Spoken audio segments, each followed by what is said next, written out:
What's up, everybody? I'm Jonathan, CPO Sales at Mitchell Mazda on the Boulevard in Enterprise. And in this edition of Mazda News Update, we're going to be talking about May 2022 retail sales totals.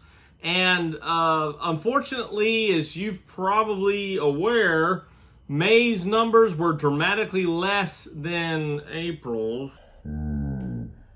But we do have a lot of exciting news to talk about as far as some recovery based on month over month, and when exactly will production pick back up so that you can get your next new Mazda. Let's jump on in. Stay tuned.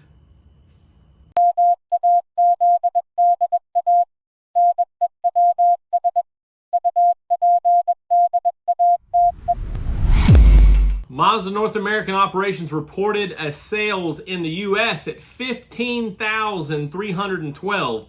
That is a pretty steep decline from last May of over 63% and down almost half of last month's total of 30,093.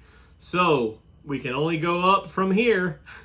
Of course, this is due to supply chain issues, specifically with vendor partners right next door in China and their health crisis and quarantine and lockdown. But good news on the horizon, that was lifted at the end of May. So now we can start getting more supplies to Japan from their parts distributors there in China. So things are really looking up. Of course, year-to-date total was 127,673, which was only a minimal decrease of 18.5%. So we still have a lot of year left, a little bit over half still to get there. And fortunately, we will see an increased production coming around the bend rather quickly. CPO sales totaled 5,077, which, if you remember, last month was like the second best ever at 5,274, or the second best April ever. So not too far off on CPO sales. So there is still a good supply of certified pre-owned Mazdas. And thank you to every customer that's purchased your new or certified Mazda last month. Why don't you drop in the comments below what you purchased, and so we can all give you a little bit of hearts and a little bit of love. Thank you again for choosing Mazda and beginning your adventure of your Mazda passion. Mazda Canada brought in numbers of 3,974, which was down from last month and down from last year. Last month, if you'll remember, was 5,999, and that year-over-year percentage difference was about 30% difference. So we know that Canada and Mexico are both sensing and feeling the inventory, limited inventory that we all are. Mazda Motor de Mexico did recover from April, where they had only 533 sales. They did recover to 2138. However, that's about a 45% decrease year over year. So give us more Mazdas, Mazda. We need them badly, and I know that it's been a struggle. Of course, if you remember the production, before we jump into the individual breakdown, the production did see a pretty low March. However, April was lower, May was lower than March. April and May were very similar, and we do expect to pick up some in June, but we really won't see much recovery. July will be a little bit of an increase as well, but July, August are going to be about the same production, but then September, October, November, December are expected with better supply to match what the maximum output is, which we haven't seen since January. Fourth quarter is going to be increased production, so you can expect to see more Mazdas coming in the fourth quarter. And why was it so low in May? Because March and April production of low, we really depleted ground stock inventory, and there was times when we here on the Boulevard had 0 and mostly averaged 1. Most of the Southeast region was affected, and going into this month in June, the average was less than 5 new cars in stock. And if you saw when I was in Orlando last weekend, 2 of the 3 Orlando dealerships had 3 or less.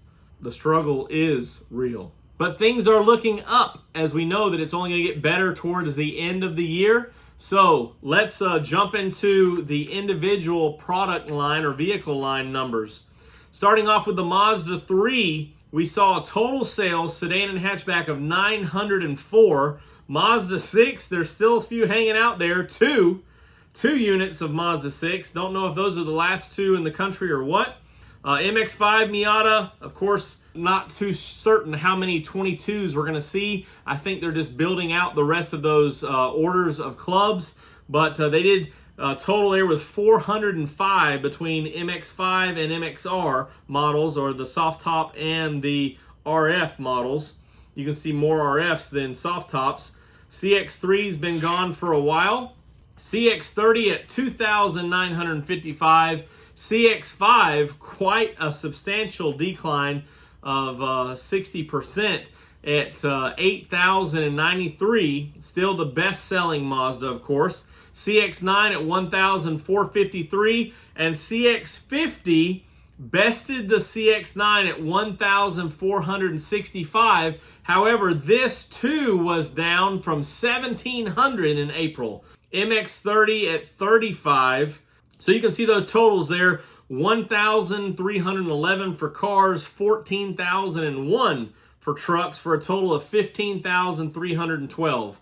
And as I said, we can only go up from here, so excited about the next couple of months. And once we get through June, July, and August will be better than we've seen in a while. And then the rest of the year is going to just pick right up to the max levels of production is what they're projecting. So excited for that. Unfortunately, as allocation works with Mazda, we're only going to be allocated really the July builds and some of the August builds for the next quarter. So there may still be limited options or availability of vehicles, but as we get closer towards the fourth quarter, there should be an increase of those. But still don't know which models and which colors, and they can shift some things around and put it all in crossovers or all in CX-5s and CX-9s, so we just don't know what's going to happen. We just know it's going to be up, and that's what we need, is more production. Thank you again to everyone who purchased. Don't forget to drop a comment below of what you purchased and if it's your first Mazda or not. We're going to be here for you on the Boulevard, and I know your local dealership will be there to support you to answer all your questions. Of course, you can reach out to me directly. Text me at 334-718-0504 or comment below. I try to stay up on the comments as best I can. I am Jonathan Sewell Sales at Mitchell Mazda on the Boulevard in Enterprise, Alabama. I'll always keep my ear to the ground for the latest Mazda news updates, and I'll see you on the next one.